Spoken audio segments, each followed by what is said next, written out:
What's up, guys? How's it going? Welcome back to Investing with Paco. Today I'll be doing a quick video on some stuff that you guys should probably be aware of, just in case you're interested in getting into trading. More specifically, if you're looking into getting into crypto trading, I'll be making a quick video on some stuff that you should probably be aware of, look out for, and maybe if you want, use. But always remember, this is not financial advice. This is just the way I trade my accounts. It's not the only way, but it's the way I've been learning and the way I've been taught. So today I'll be sharing some of my thoughts and also showing you some of the techniques that I use when I go in and trading into the cryptocurrency market. So before we get this video started, please consider hitting the subscribe button and the like button. I upload videos like this almost every single day involving the cryptocurrency market, financial market, and anything that'll make us financially free in the future. We'll talk about it in this channel. So if you might be interested in any of these videos, subscribe to the channel and join the family. And with that being said, let's get this video started.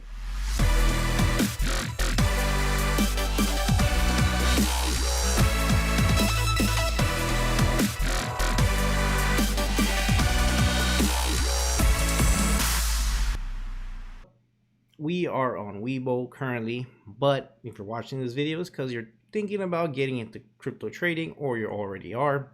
Well, step number one will be to figure out what platform you want to use to trade your cryptocurrency. Right now, I have WEBULL up only because I like the charting on WEBULL. You pretty much have every single tool out there to use in WEBULL, and it's free to use. And like I said, I just like how it looks. But you can use WEBULL, you could use TradingView, you could use Binance, you could use. There's so many exchanges out there. Currently, I'm trying out FTX.us, which also has a really good charting place. So go check that out also. But like I said, step number one, figure out what platform you want to use. Now, step number two, figure out what coins you're going to follow, because obviously there's tons and tons of coins out there that you can buy, sell, trade, or whatever. But try to study at least a couple at a time. You don't want to go all in and like try every single coin. You want to get familiar with at least a couple coins. Like for example, I tend to trade a lot of Ethereum, Solana, Sushi Coin, and a couple other that for some reason I can't think of off the top of my head. But why do I trade Ethereum? Even though it's high price, there's lots of coins out there that are in the dollars, like $1, $2, $3, or even cents. Why do I pick Ethereum? Well, first of all, I'm bullish on Ethereum. I do hold long-term Ethereum, but I also like trading Ethereum. Reason I trade Ethereum also is because Ethereum has proven time and time again, over and over, it has tested different resistance, different support levels, which is now getting more easier to kind of identify a pattern and figure out short term where Ethereum might be heading. So that's step number two. So let's say you want to trade Ethereum, because this video is going to be about Ethereum, because currently I did a trade on Ethereum and I'll tell you how I went on that trade, and also I'll be showing you guys what technique I use. Well, one of the techniques is obviously there's lots of ways you could trade. There's lots of different indicators, different lines that you could draw out. Honestly, there's not one way to trade. I'm just going to show you the way I trade. But we're looking at Ethereum. So step number three is now you're getting ready to do a buy order, right? But first of all, figure out how much money you want to go into a certain trade. For example, this is only an example. Let's say you only have $1,000 to trade, and you go into, for example, let's just say Ethereum. You throw in your $1,000 into Ethereum, think it's gonna go up because you thought you read the graph right of where the price will be getting. All of a sudden, something happens. Something in the news happens, because that's what usually happens. Is one piece of bad news reaches mainstream media and it crashes the market, right? Let's say that happened, and now Ethereum dropped at least 20%. This is just an example, right?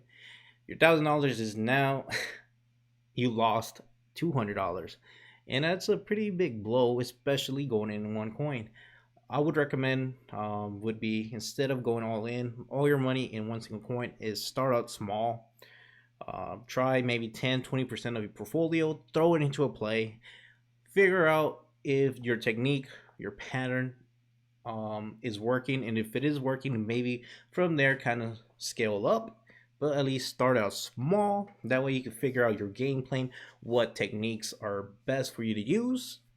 And I just don't want you to see, I don't want to make you guys, I don't want to see you guys lose any money, because I gone through it. I have blown up one account before, but that's for a whole nother video. I would probably make a video about how that happened and why that happened. But you live and you learn your mistakes. And now step number 4 is figure out what patterns there are, figure out what kind of trends you're looking at, and that's what we're going to do right now. So right now we are on the 4-hour chart on Ethereum, and as you can see, it is forming a inverse head and shoulders. We can see it's forming its first shoulder right here, and now it has its head right here, which is neckline, which currently is now forming its second shoulder, where if it does end up finishing this pattern, Ethereum can go possibly to $4,000 yet again, because this is where the first shoulder started, which was around, let's just say, 3,900. So that's a good like $850 difference in case this pattern does end up forming. Why is it an inverse? Well, there's two types of head and shoulders. It's the inverse, which is this, and the regular head and shoulders. The inverse, which is what we're looking at right now, is super bullish. Why? Because since it's inverse, the shoulder will end up going up. And if it was the other way around, let's say shoulder right here, head was right here, and now it will inevitably go back down. So super bullish. We have seen that possibly it can go to $3,900, but keep in mind this is on the 4-hour chart. That doesn't mean it will happen short term. I can't say it can't go tonight or the next day or the next week. We're looking 4-hour chart, which is a longer term chart, but it's not as bad as one day. But what charts do I look at more specifically when I'm trading? I tend to use the 15-minute, the 1-minute, 5-minute, and at most the 1 hour. Now let's hit to the 15-minute chart just to see or show you guys why I use the 15-minute chart. So now we are on the 15-minute chart. And today I'm just going to explain to you 2 different techniques that you can use to do to kind of confirm yourself on a buy. First of all, first technique number 1, which is that I've been learning day by day now, thanks to Review Dork. He makes awesome videos, so go give him a follow on YouTube. But he made a video on how to use the exponential moving average, which, if you don't know what the EMA is, it's pretty much a moving average where it places greater weight on the most recent data points. So right now in the chart on WEBULL, we see that I have 3 color lines drawn on the graph. We have this yellow one, which is the 200 exponential moving average. We have this blue one, which is the 13 exponential moving average, and then we have this red one, which is the 48 exponential moving average. What does this mean? Why do I use this technique? Well, I'm gonna tell you why I use it and why I've been kind of using it more and more now, because it actually works, and it's crazy to say that. So the way you trade EMAs on this is pretty much called the 1348 crossover, meaning you want the 13 EMA line to cross over the 48 EMA line to give you a confirmation of a bullish trend. But more specifically, why do we have the 200 EMA plotted on the graph? Well, that's because we want the graph to break above the 200 EMA to give you a more specific indication, confirmation of a bullish trend. So this just give you an example where it first crossed. Right now the blue line crossed over the red line around this area, but we can see that the graph was still currently trading underneath the 200 EMA. In my opinion, I would have not taken that trade, which I didn't take the trade. I'll tell you when I took the trade. Why? Because it broke underneath the 200 EMA. What happened? Ended up coming back down underneath and went ahead and started trading right at the same level. But we can see that yet again, the blue line, which is the 13 EMA, crossed over the 48 EMA. But what changed now is that the the bar closed above the 200 EMA, which gave me confirmation that okay, this is a definitely bullish trend on this specific crypto. So I did my buy order, and I think I bought in right here, like 29.50 area. I bought it kind of like at the top. So now you did your purchase, you bought in. Next step is figure out your risk tolerance. How much are you willing to lose?